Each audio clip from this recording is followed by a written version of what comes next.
Hello and welcome to our September edition of Wild Pyrford. Each month, as you know, we look for interesting stories about conservation and green activities in Pyrford and the surrounding neighbourhoods. Well, today will be all about trees, old ones, young ones, trees in forests and trees on their own. And we'll be talking to a tree expert and discovering that Surrey is the most wooded county in England. But before that, let's have a quick glimpse of some wild creatures in Pyrford, courtesy of Mike Tibbert's photography. It's Nature Watch.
Mike Tibbert's extraordinary photos of local wildlife here in Pyrford. Well, now we come to the first of two programmes about our ancient and veteran trees that make up a lot of our woodland here in Pyrford. To learn more, Carole Mitchell met up with Woking Borough Council Senior Arboricultural Officer James Veats. James, we're standing here in front of this very old tree on this fantastic 100-acre rewilding site. What part do ancient trees, very old trees like this, play in climate mitigation? I think obviously everyone's familiar with sort of carbon deposits and the ability of trees to absorb carbon and then store them, which is incredibly important. On a wider scale, veteran trees and ancient trees offer so much more in terms of biodiversity, offering opportunities for insects and fungi and wildlife to be able to exist in this very overpopulated world that we live in. What is Woking Borough Council doing to help the tree planting operation to help the climate and nature emergencies? So we're looking, last year we planted 350 trees. It may not seem a lot, but when you consider that Woking actually manage all the highways, which are owned by Surrey, because we have an arrangement with Surrey where we manage the trees, but we also plant in the highway as well. And Woking, over the last few years, certainly over the last 5 years, have gone from sort of 100, 150, 200, 300, 350 last year, which is absolutely fantastic. And as I say, the important thing is that we're getting these trees to survive.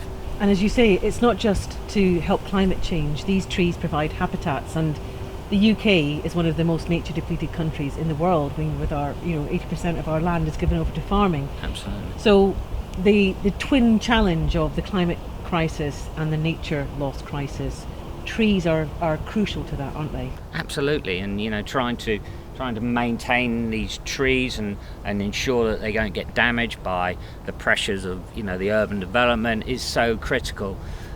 One of the big things that a lot of local authorities struggle with is in terms of getting canopy cover. So while we're actually very rich in Surrey in terms of canopy cover, because we've got vast areas of woodland, Surrey, most wooded county in the country, so we're pretty lucky here. So what would you advise, taking it down to the sort of individual level, if someone's got a little garden, or maybe not a garden, just a terrace or a balcony, what's achievable at an individual level to help everyone to do their bit? Everything helps. For instance, you know, if you look at places like Singapore, where we've got these towers of living walls, absolutely. You know, there's so much opportunity for planting small trees in containers. Then you get into root pruning. You know, I mean, what bonsais have been going for thousands of years, haven't they? In Woking, of course, you've got all the green walls that have been put up on the red car park now of the peacocks, which has been fabulous. There's another green wall in Duke's Court. So, you know, from that point of view, fantastic.